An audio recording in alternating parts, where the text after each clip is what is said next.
El desastre de Los Ángeles se podía haber prevenido.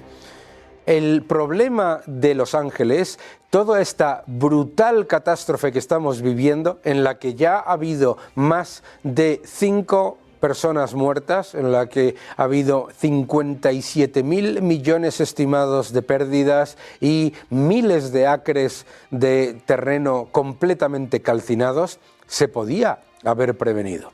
Lo que no vas a escuchar en prácticamente ningún medio de comunicación en España es lo siguiente. Imagina por un momento que un gobierno sabe perfectamente que viene un enemigo, que viene el enemigo, que viene un ejército enemigo a atacar al país. Imagínate a la vez que ese gobierno decide retirar las tropas y eliminar las defensas del país. Eso es exactamente lo que ha hecho la alcaldesa Karen Bass y el gobernador de California, Gavin Newsom, con respecto a Los Ángeles. Primera mentira que escucharás por ahí: estos incendios tienen que ver con el cambio climático. Tal vez tenga que ver con el cambio climático, pero los incendios en Los Ángeles son algo que ocurre con muchísima frecuencia. Número 2. Habrás escuchado que es culpa de los vientos de Santa Ana. Los vientos de Santa Ana son un efecto que todo el mundo que vive en Los Ángeles y que vive en California conoce perfectamente. Ocurre periódicamente. ¿Qué es lo que no has escuchado en la mayoría de medios de comunicación? Número 1. El gobierno de Gavin Newsom eliminó más de 110 millones de dólares en políticas y presupuesto para reducir los efectos de los incendios y para limpiar bosques y limpiar todo lo que es el entorno para eliminar el riesgo de incendios descontrolados. Más de 110 millones de dólares eliminados del presupuesto. De un presupuesto que además es gigantesco. El estado de California tiene un presupuesto que se acerca a los 300.000 millones de dólares. Con un presupuesto de 300.000 millones de dólares redujo las partidas de control de los acuíferos, de control de las presas, de gestión de los bosques, de gestión de las malezas, de limpieza de los bosques y de cortafuegos. Todo eso cercenado. Eso es lo primero. Eso se hizo a nivel estatal. ¿Qué hizo la alcaldesa de Los Ángeles, Karen Bass? Lo que hizo la alcaldesa de Los Ángeles es, con un presupuesto también brutal, decidir reducir el presupuesto de los bomberos en más de 17 millones de dólares. ¡Ojo! Porque ella quería reducirlo en 23, ahogar a los bomberos y además aumentar, eso sí, todas las partidas que tienen que ver con diversidad, equidad y lo que llaman ellos igualdad. Diversidad, equidad e igualdad. Resulta que la gestora de las presas en Los Ángeles tenía como objetivo prioritario la diversidad. Resulta que el Departamento de Bomberos tenía que centrar toda su política también en la diversidad. Y curiosamente, lo que nos hemos encontrado ha sido con un Los Ángeles que no tiene agua.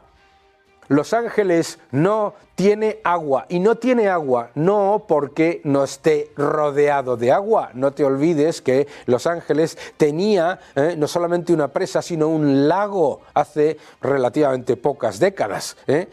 ¿Por qué se ha eliminado el acceso al agua?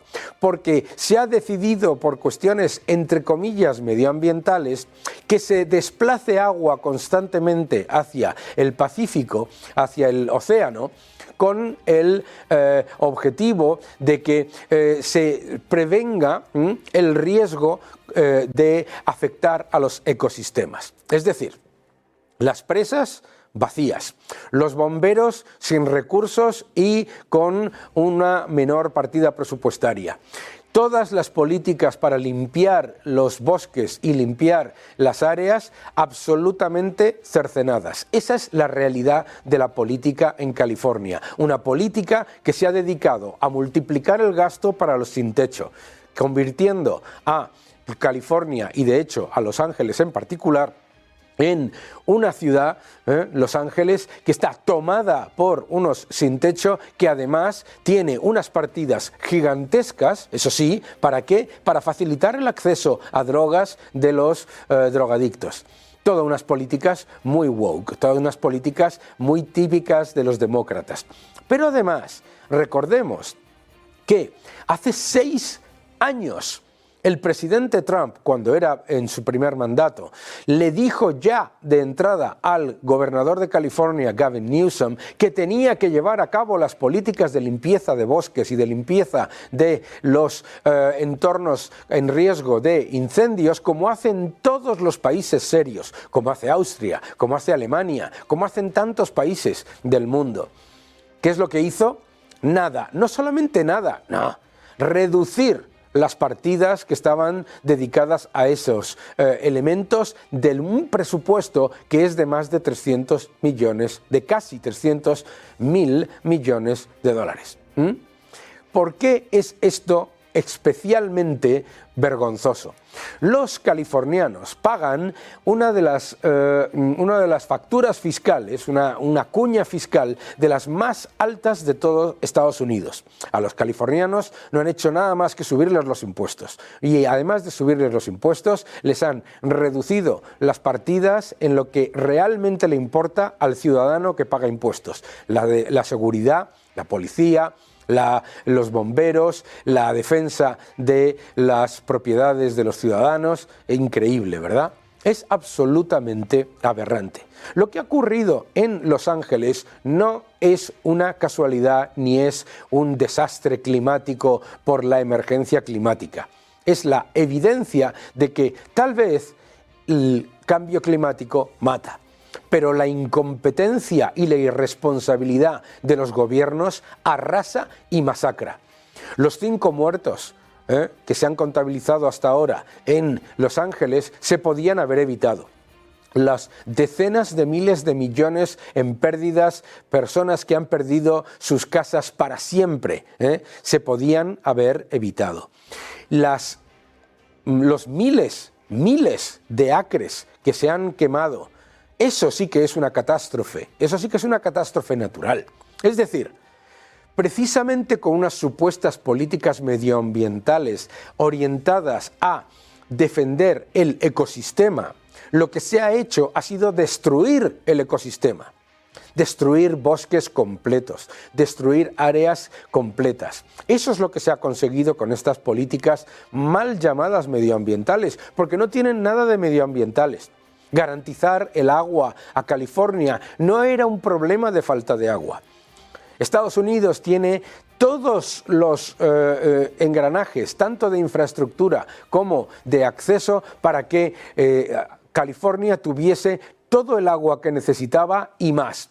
Lo que se ha hecho ha sido limitarlo. El gobernador Gavin Newsom se negó a firmar el Acta del Agua, que permitía a California tener no solamente todo el agua que necesitaba, sino mucho más. ¿Y por qué lo hizo? Simplemente porque se suponía que se tenía que garantizar el ecosistema. ¿Y qué ha hecho? Ha quemado el ecosistema. Sí. Estos incendios ocurren desde hace décadas con cierta regularidad. Con cierta regularidad hay incendios en Los Ángeles. Con cierta regularidad los vientos de Santa Ana ponen esos fuegos de manera que sean más peligrosas. Hacen que los incendios sean más peligrosos.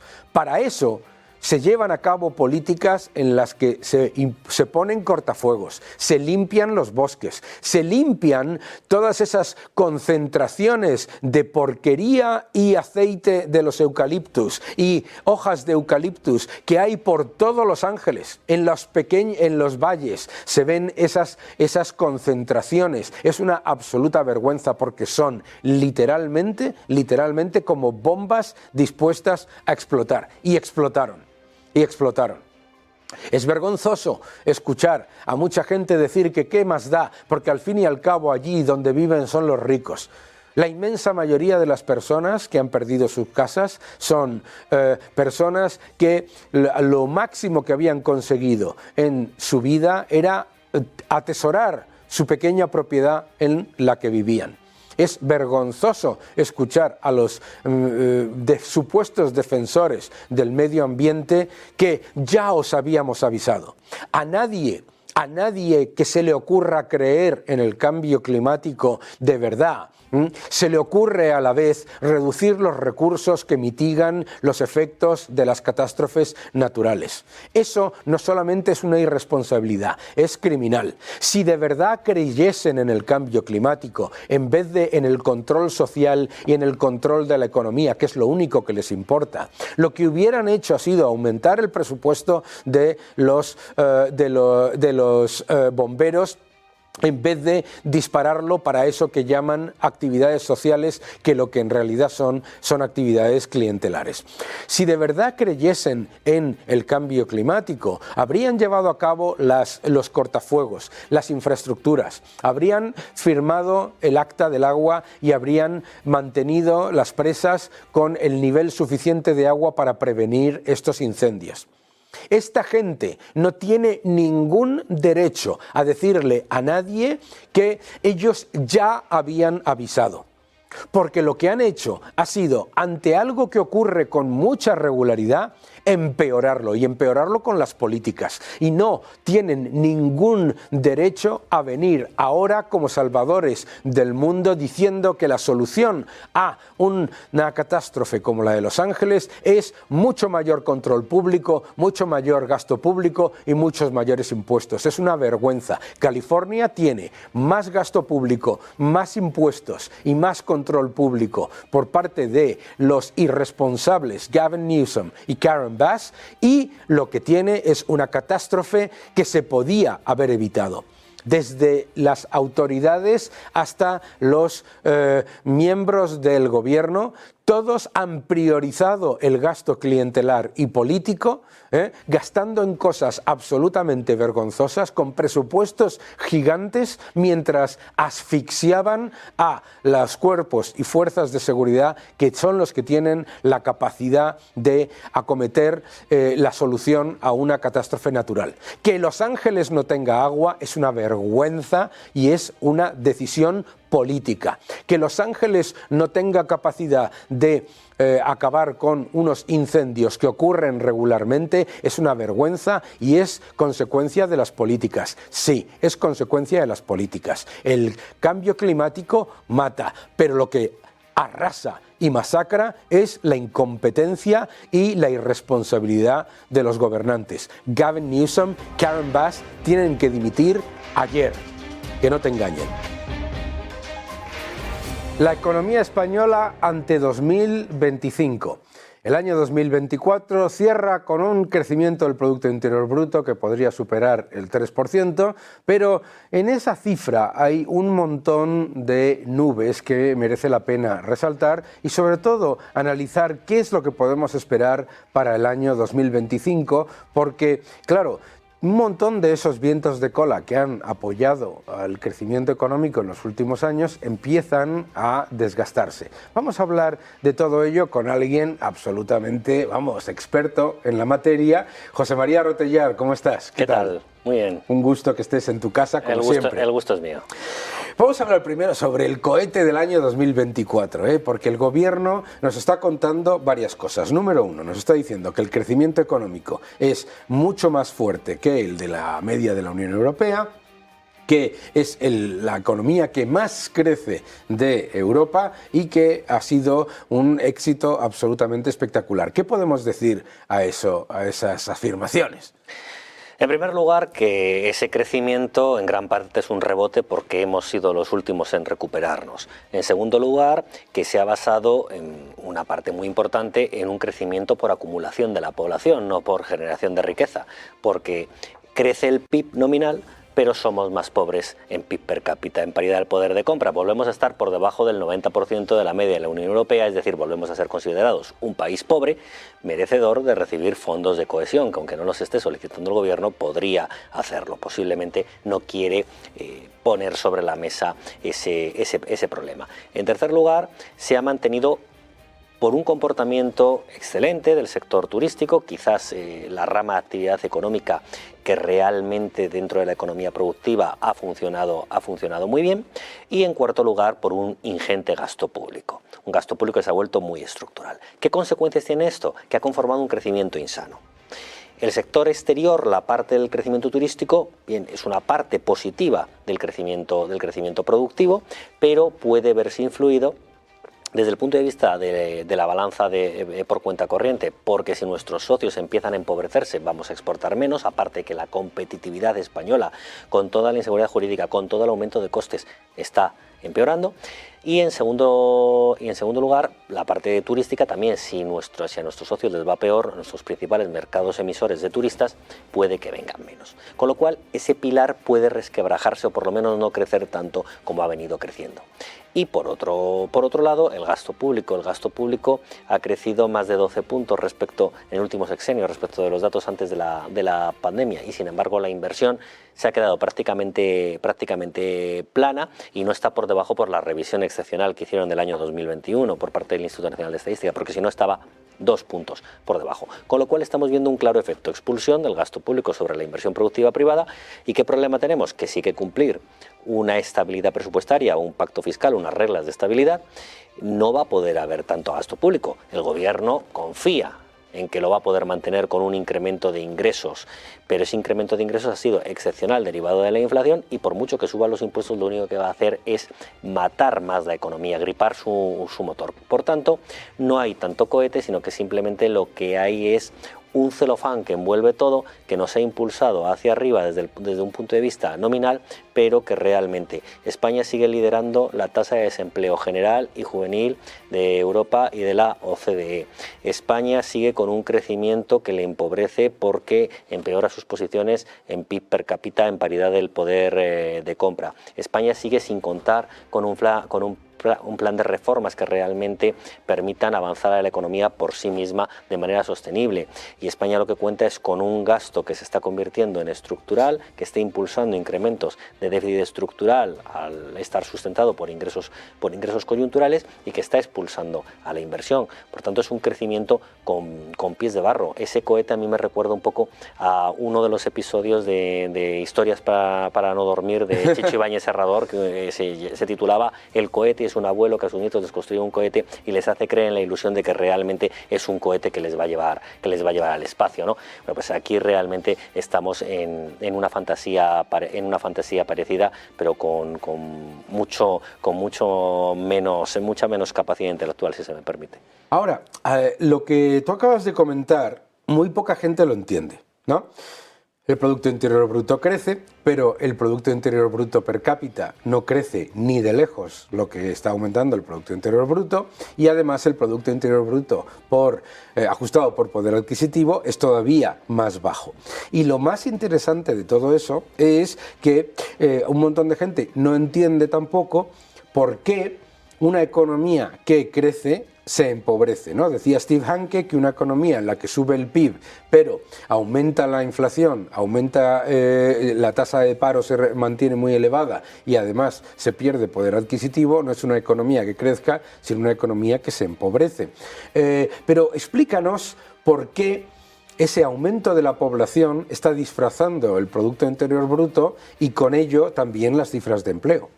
Porque hay una parte de la población que se ha incrementado de manera muy importante, que lo que hace 2,5 millones de personas, lo que hace es consumir recursos y por tanto genera cierta actividad económica, pero gran parte de esa actividad económica está subvencionada por el gasto público, con lo cual realmente no está siendo una parte de la población que esté siendo generadora de riqueza, ¿no?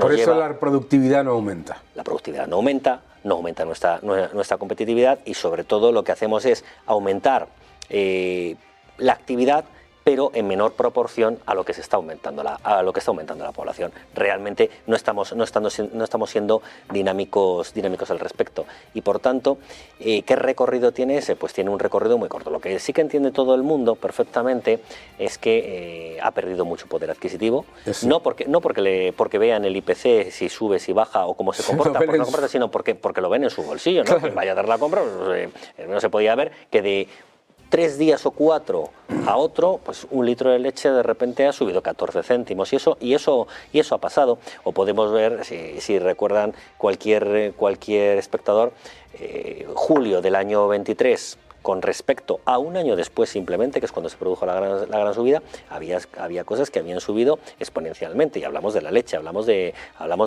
azúcar, hablamos de la carne, hablamos del pescado. Son productos básicos en la cesta de la compra de cualquier familia, de cualquier persona, y eso sí que lo entienden. Claro. Cada vez compran menos, pagan más y van sustituyendo unos productos por otros. Entonces estamos en una ilusión cuyo problema se está llevando hacia adelante y no sabemos cuándo va a explotar. Pero cuanto más se lleve hacia adelante sin solucionarlo, peor puede ser su explosión. En Canadá, el primer ministro, Justin Trudeau, ha tenido que dimitir, y la política económica que ha llevado Justin Trudeau ha sido muy parecida: aumentar masivamente la inmigración, aumentar masivamente el gasto público, disparar los impuestos y generar mayor intervención en la economía. El resultado ha sido un crecimiento per cápita absolutamente horroroso comparado con el resto de los países cercanos. Ahora, en España hemos tenido, efectivamente, estos 2 años en los que el crecimiento ha sido superior a la media por estos factores que tú comentabas. ¿Qué podemos esperar del año 2025 en particular? Bueno, en primer lugar, el atraer inmigración no es malo en sí mismo. Puede ser muy bueno porque una economía dinámica lo que va a hacer es que se convierta en un incentivo para que venga más gente, porque también hay muchos puestos de trabajo que posiblemente la población del país no quiere realizar o no es conveniente que realice, porque pueden prestar su formación, una mayor formación con un mayor valor añadido en otras actividades, y necesitas traer a esas personas. El problema no es ese, sino el articular a lo mejor una inmigración que no sea ordenada ni productiva. Pero independientemente de eso, en el año 2025, ¿qué se puede esperar? Vamos a ver, si las reglas fiscales se cumplen a rajatabla, el gasto debería recortarse. Ellos confían, el gobierno, en que lo va a poder mantener con el nivel de ingresos. De momento, la Comisión Europea más o menos les ha comprado, ¿no?, el informe que han enviado, pero es un informe que no se sostiene, es un castillo de naipes en el aire, porque la previsión es que los ingresos van a crecer de una manera muy importante para soportar ese incremento de gasto. Si pensamos solo en el techo de gasto no financiero, solo de los presupuestos generales del Estado, aunque de momento no tengamos presupuestos generales para el año 2025, en el proyecto del gobierno, la cifra que aparecía nos lleva a que se habrá incrementado en el sexenio de Sánchez en 75.000, 80.000 millones de euros ese techo de gasto no financiero. Claro. Techo de gasto no financiero, incremento que cada vez es más un gasto propio, porque es verdad que hay parte que ha estado financiado por los fondos europeos, pero tiene un fin. Claro.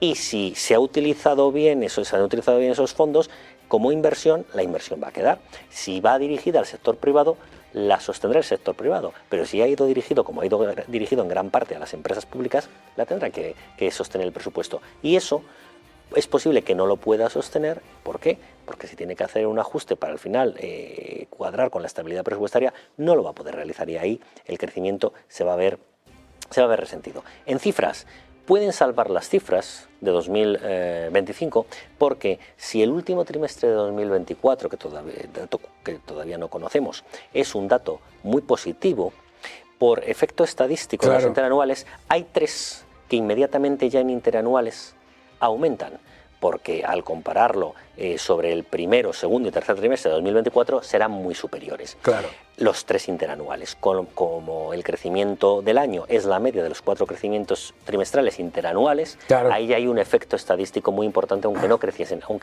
nada en esos trimestres, ¿no? Con lo cual eso lo podrán salvar. Ahora volvemos a lo mismo, podemos podemos poner sobre la mesa las cifras que queramos que salgan, pero el sentimiento económico no es de prosperidad. No. Es eso. ¿Pueden las familias comprar lo mismo que podían comprar antes?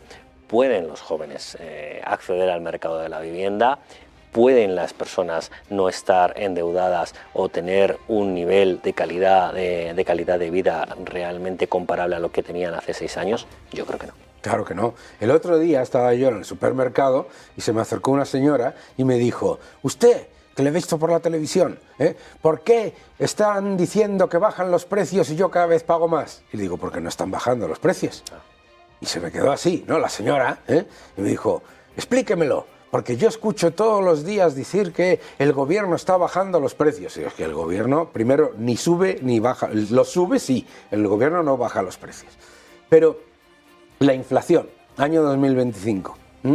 Hemos terminado el año 2024 con una inflación por encima de la media de la eurozona. Llevamos ya 11 meses, si no me equivoco, con la inflación por encima de la media de la eurozona y en los próximos trimestres se espera que la inflación en la eurozona no vaya a reducirse. Ese efecto de la inflación encima apoya a la reducción de deuda y a los ratios con los que se compara el gobierno, porque cuanto más inflación hay, el PIB nominal es más elevado. ¿Cómo ves tú el efecto con respecto a la deuda que dice el gobierno que está bajando? Bueno, la deuda, lo primero que hay que decir es que la deuda no es más que el resultado de los sumatorios de los saldos presupuestarios de los distintos ejercicios que engloba. Sí. De manera que si en un ejercicio hay un déficit presupuestario, es decir, se gasta más de lo que se ingresa, ese mismo importe incrementa la deuda. Si hay un superávit presupuestario, es decir, se ingresa más de lo que se gasta, ese mismo importe reduce, amortiza la deuda. Y si los ingresos son iguales que los gastos, hay equilibrio presupuestario, ni aumenta ni se reduce la deuda. Por tanto, siempre que haya déficit presupuestario, la deuda va a aumentar en valores absolutos. ¿Puede bajar en porcentaje sobre el PIB, que es en lo que se escuda el gobierno? Puede. Si el PIB nominal, que va en el denominador, crece más que el valor absoluto de la deuda, el crecimiento del valor absoluto de la deuda, que va en el numerador. Claro. Pero por un mero efecto estadístico, en gran parte impulsado por la inflación. Ha habido dos efectos sobre el PIB nominal. El primero, el efecto inflacionista que hemos visto. El segundo, la revisión extraordinaria que se hizo del año 2021, que simplemente en esa última revisión se incrementó en 35.000 millones de euros, de manera además que afectaba al resto de trimestres, ¿no? hacia adelante, con lo cual inmediatamente el PIB bajó. Bueno, si es que el PIB bajó, la deuda sobre el PIB bajó, claro. Bajó 2 puntos, simplemente por ese efecto, ¿no? Para los que nos estáis viendo, es que se encontraron en el pasado el equivalente a 2 Murcias de Producto Interior Bruto, para que quede claro, porque la gente muchas veces dice, ¿qué es esto? 1 punto, 2 puntos, 2 puntos por aquí, 2 puntos por allá, parece que es irrelevante. 35.000 millones de euros fue, ¿no? Una única revisión. Las revisiones son normales y hacia arriba, hacia abajo es normal hasta que se va sentando el dato durante 3-4 años y después se puede realizar todo el marco input-output. Ahora, revisiones tan excepcionales no había habido nunca y todas van además en un mismo sentido. Pero bueno, independientemente de eso, es por lo que está bajando la deuda sobre el PIB, claro. No porque baje la deuda. Cada vez tenemos más deuda, vamos caminando ya hacia 1,7 billones con B de Barcelona de euros, y ese nivel de deuda no es sostenible para la economía española, que está en 1,5 billones de Producto Interior Bruto, ¿no? Está por encima nuestra deuda de nuestro Producto Interior Bruto. No es sostenible. Si se está pudiendo financiar en el mercado, o al menos si se está pudiendo financiar a unos precios más bajos, es porque realmente hay un respaldo de una manera tácito o explícito, pero de alguna manera presente, del Banco Central Europeo, ¿no? Claro. Recordemos simplemente cuando el Banco Central Europeo dijo que iba a acabar con la compra de bonos soberanos, ¿no? Durante 6 días las primas de riesgo de España e Italia se dispararon y tuvieron que convocar un consejo extraordinario del Banco Central Europeo para crear aquello que llamaron la herramienta antifragmentación, que venía a ser, bueno, vamos a seguir respaldando, ¿no? De alguna manera. Si en algún momento el Banco Central Europeo tiene que dejar de respaldar o deja de respaldar, se encarecería mucho más todavía la financiación de la deuda española. La losa de deuda que va a quedar va a ser muy importante y, bajo mi punto de vista, los coyunturales, y puede ser el 23, puede ser el 24, puede ser el 25, los datos pueden ser aparentemente buenos en cuanto al crecimiento económico, pero es un crecimiento de corto plazo, es un crecimiento insano y es un crecimiento que lo que está generando son unos problemas a medio y largo plazo muy serios en la economía española, de manera que después de este gobierno, quien llegue va a encontrarse con una situación muy mala, mucho peor de lo que nos creemos. Claro, y eso es a mí lo que a mí me preocupa. ¿Por qué? Porque por un lado tienes a una Comisión Europea que no está ni se le espera. Una Comisión Europea que, como España refleja unos datos de crecimiento de Producto Interior Bruto relativamente positivos, pues no está haciendo nada. Como además la Comisión Europea se encuentra con un problema fiscal gigantesco en Francia, pues no le presta atención al problema fiscal en España. De hecho, lo disfraza y aprobó las cuentas con las expectativas del gobierno. Entonces, ¿qué es lo que ocurre?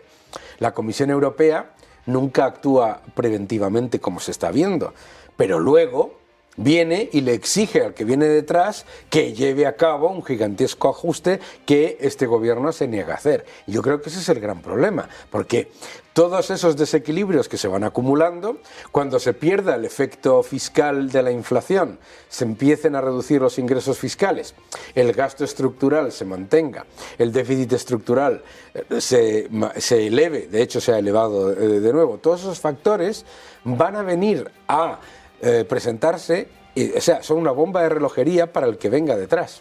Efectivamente, lo que va a tener que hacer quien venga detrás es un ajuste muy importante, y yo creo que es algo que es necesario, ¿no?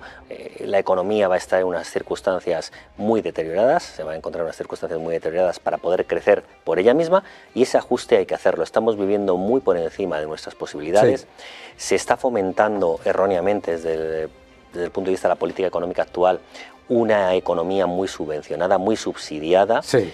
Y con una economía subsidiada no se va a ningún sitio. En primer lugar, porque estás condenando a una parte de la población a ser dependiente del gobierno de turno y a extirparle la capacidad profesional que tiene y que la tiene muy buena, ¿no? Y sí, que es la base del crecimiento económico.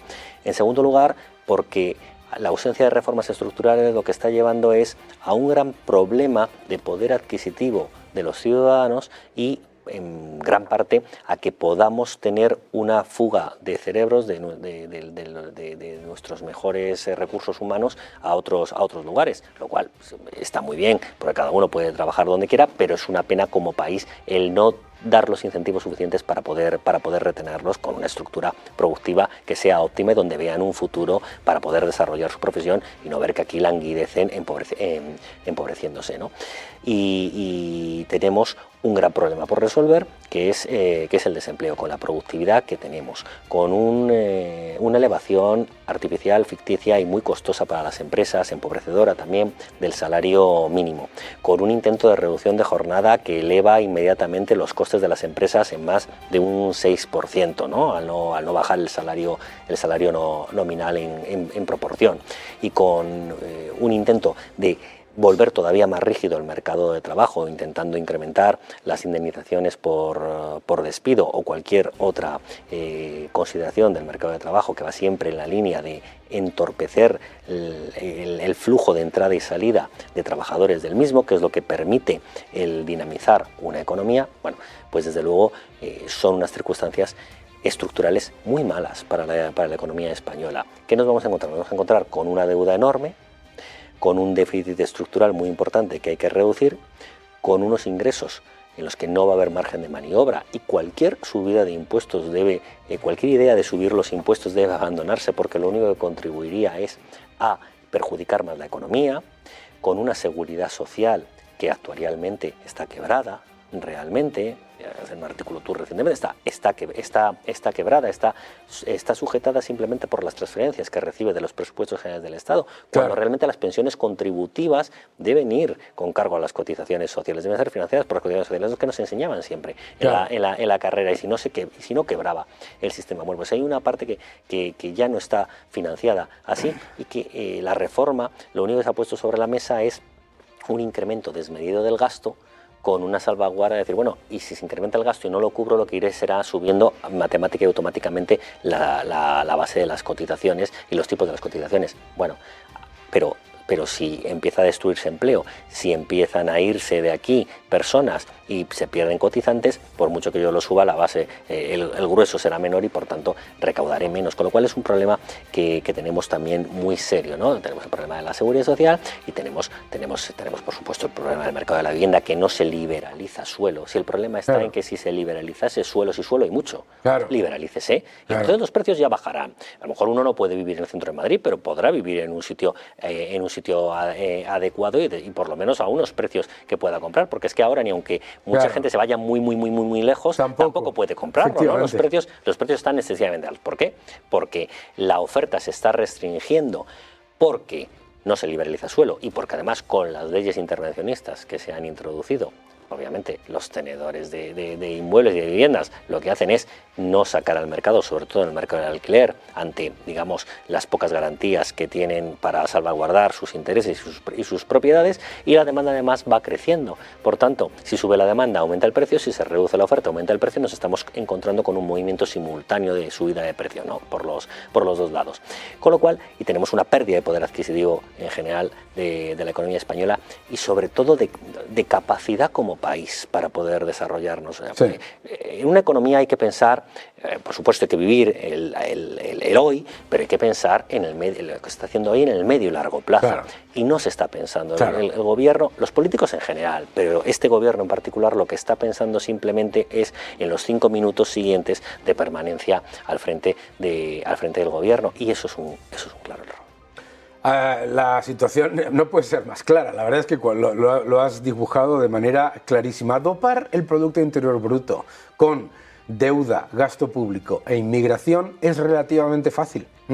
El problema es que con todos esos factores termina uno generando un mayor problema a medio y largo plazo, que además crea una sociedad dependiente y mucho menos productiva. Esa es la realidad de la economía. José María Rotellar, muchísimas gracias por venir, ya sabes que estás en tu casa, y a todos ustedes nos vemos dentro de muy poco. En Money and Market siempre tenemos un vídeo de José Ramón Riera para explicarnos realmente cómo funciona la economía. Este no te lo puedes perder. Adelante. Muy buenas, Daniel. Hoy, en primer lugar, feliz año nuevo, porque no habíamos felicitado a los espectadores de Money and Market ir hasta ahora con ninguno de mis vídeos. Con lo cual, lo primero de todo, como he dicho, feliz año 2025. Hoy te traigo dos noticias muy relacionadas una con la otra, pero que creo que son muy interesantes para que las conozcan los espectadores de tu programa. La primera es cómo está en estos momentos la seguridad social a efectos del déficit real que tiene. Yo creo que ya había comentado en alguno de los vídeos que mi estimación personal era que terminaríamos este año con entre 48 y 50.000 millones de euros de necesidad de financiación para la seguridad social a través de transferencias corrientes que vienen del Tesoro para poder pagar los gastos de la seguridad social. Tenemos ya los datos a 30 de noviembre. Bueno, pues ya podemos confirmar que seguro rondaremos los 50.000 millones de euros, porque a cierre de noviembre la Seguridad Social ha necesitado 46.000 millones de euros de transferencias desde el Tesoro español para poder hacer frente a sus pagos. Y esto en una situación en la cual hasta ahora nunca vista de incremento de los ingresos en cotizaciones sociales muy cercanas al 8%. Y todo eso sin que los cotizantes a la Seguridad Social, ni mucho menos, hayan crecido en ese 8%, sino simplemente porque han subido las cotizaciones sociales, tanto para los empresarios como para los trabajadores. Al subir las bases de cotización, los límites, evidentemente, en cuanto se llegan a esos límites, si se sobrepasa eso, no hay más ingresos, pero la gente se acerca cada vez más a los límites y, por lo tanto, la parte empresarial sigue cada año pagando más y más. Como además está el impuesto especial de solidaridad, tanto los trabajadores como los empresarios están aportando cada mes más dinero al fondo ese de solidaridad para que se puedan pagar en el futuro las pensiones. con 46.135 millones exactamente de déficit en los 11 primeros meses, me temo que tenemos un problema. Yo llevo diciéndolo mucho tiempo y esto tiene que solucionarse pronto, porque si no, en cualquier momento llegaremos, es decir, a un auténtico crack de la seguridad social. El segundo tema, que viene también relacionado con la seguridad social, es qué está pasando, ¿sí?, con las horas cotizadas y las horas efectivamente trabajadas. Bien, en el primer trimestre del 2019, ¿sí?, el informe que publica trimestralmente el Instituto Nacional de la Seguridad Social decía que prácticamente casi el 96% de las horas trabajadas o sea, las horas cotizadas eran también a su vez trabajadas. Es decir, estábamos en un absentismo ligeramente superior al 4%, pero muy cerca del 4%. Bien, acaba de publicar a finales de noviembre, primeros de diciembre, el informe a finales del segundo trimestre del 2024, es decir, el acumulado que lleva el segundo trimestre de 2024, y hemos visto que esto se está convirtiendo en un auténtico desmadre.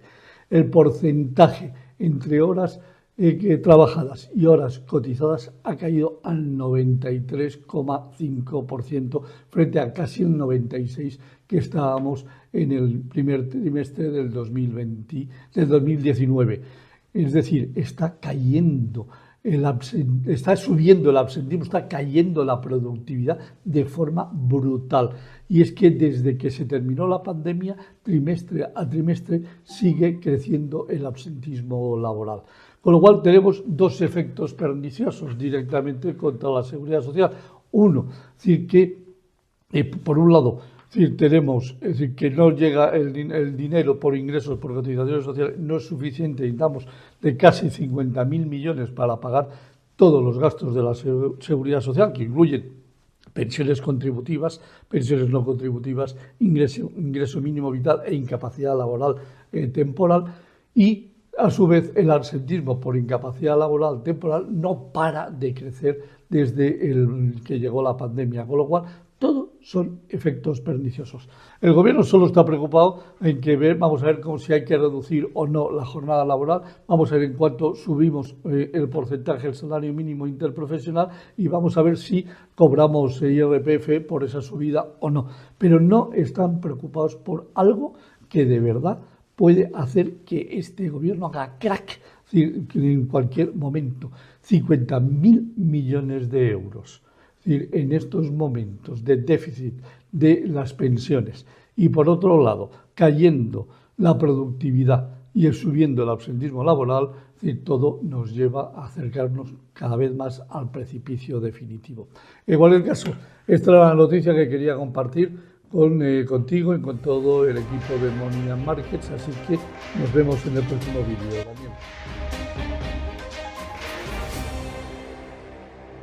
Suben las expectativas de inflación y el mercado global entra en pánico ante la más que probable reducción del número de bajadas de tipos por parte de los bancos centrales. ¿Qué es lo que ha ocurrido? Vamos a verlo todo en unos cuantos gráficos. En este gráfico, cortesía de JP Morgan, lo que podemos ver es cómo han aumentado significativamente las expectativas de inflación. Esto es muy preocupante, ¿por qué? Porque aumentan las expectativas de inflación. Número uno, el gasto público en Estados Unidos ha aumentado un 10% año con año. Número dos, la cantidad de dinero en el sistema, el aumento de la masa monetaria ya es el más alto en 27 meses. Más gasto público, más aumento de la masa monetaria y las expectativas de inflación aumentan. Esa es la evidencia. Si vamos al siguiente gráfico, lo que podemos ver es que además todo eso está ocurriendo en un entorno en el que no es que haya una actividad boyante, sino todo lo contrario. Aquí podéis ver la actividad del sector manufacturero global. La actividad del sector manufacturero global no solamente no está mejorando, sino que está empeorando. Es decir, Muchas veces te dicen que es que las expectativas de inflación suben porque las cadenas de suministro, no sé qué, no sé cuántos, para nada. Aquí tienes la evidencia de que el sector manufacturero, que es el que más consume energía, materiales, etcétera, etcétera, no solamente no está en expansión, sino que está en contracción. Vamos al siguiente gráfico y aquí podéis ver parte de lo que está ocurriendo en el mundo. Recordaréis que en el año 2022 se obligó a que Liz Truss, la primer ministro de Reino Unido, dimitiese porque presentó un presupuesto con bajadas de impuestos y aumentos de gasto que llevó el bono de 10 años de Reino Unido, de Reino Unido, al 4,5%. En aquella época la inflación era de más del 10%.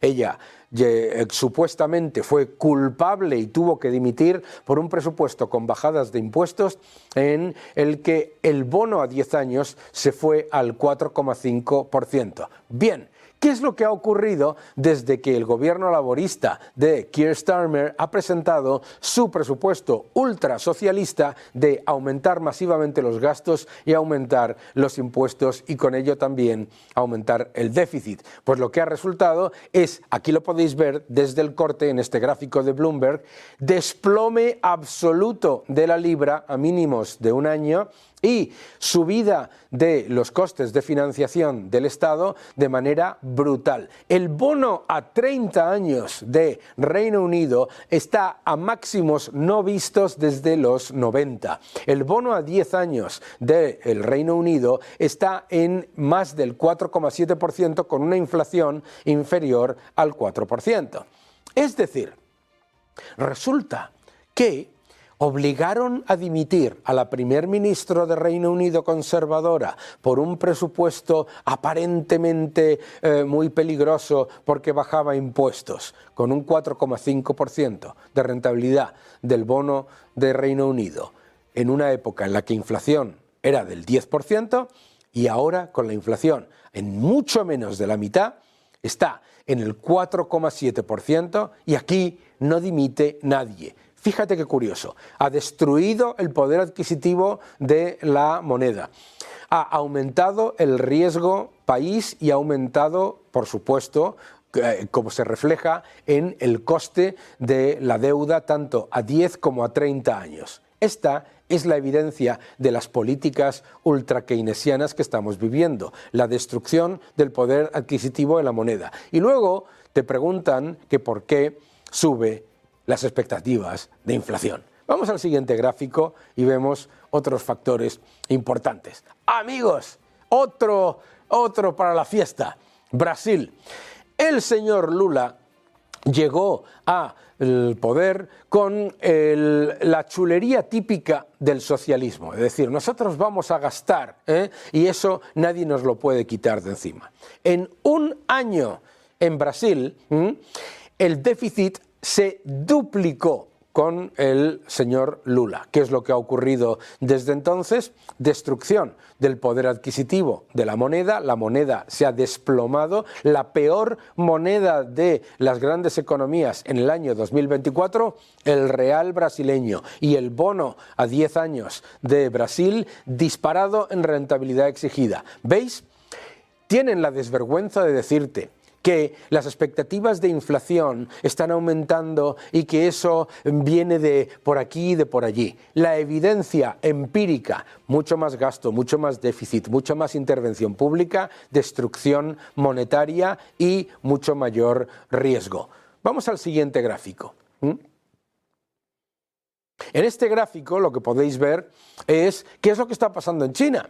Porque claro, China va a cumplir su compromiso de crecer un 5%. De hecho, importantísimo, China va a ser la única economía de las grandes economías, bueno, de todas, de hecho, en las últimas décadas, que en medio de un enorme reto inmobiliario, como es la burbuja inmobiliaria de China, una de las mayores, si no la mayor, de todo el mundo, se ha encontrado con un crecimiento del 5% en vez de una recesión. Pues bien, lo importante de este crecimiento de China es que lo que tendríamos que estar viendo con este crecimiento por debajo de las expectativas en cuanto a producción industrial y en cuanto a inversión, como estáis viendo en este gráfico cortesía de Bloomberg, lo normal sería que hubiese reducción de las expectativas de inflación. Eso sería lo normal, ¿no? Lo normal, si China, el mayor consumidor de materias primas, va a tener un menor crecimiento de la producción industrial y un menor crecimiento de la inversión por formación bruta de capital, es que hubiese menor inflación. ¿Por qué hay mayores expectativas de inflación? Mayor cantidad de dinero en el sistema y mayor gasto público. O se corta el gasto público o la inflación no solamente va a ser persistente, sino que va a empeorar. Que no te engañen.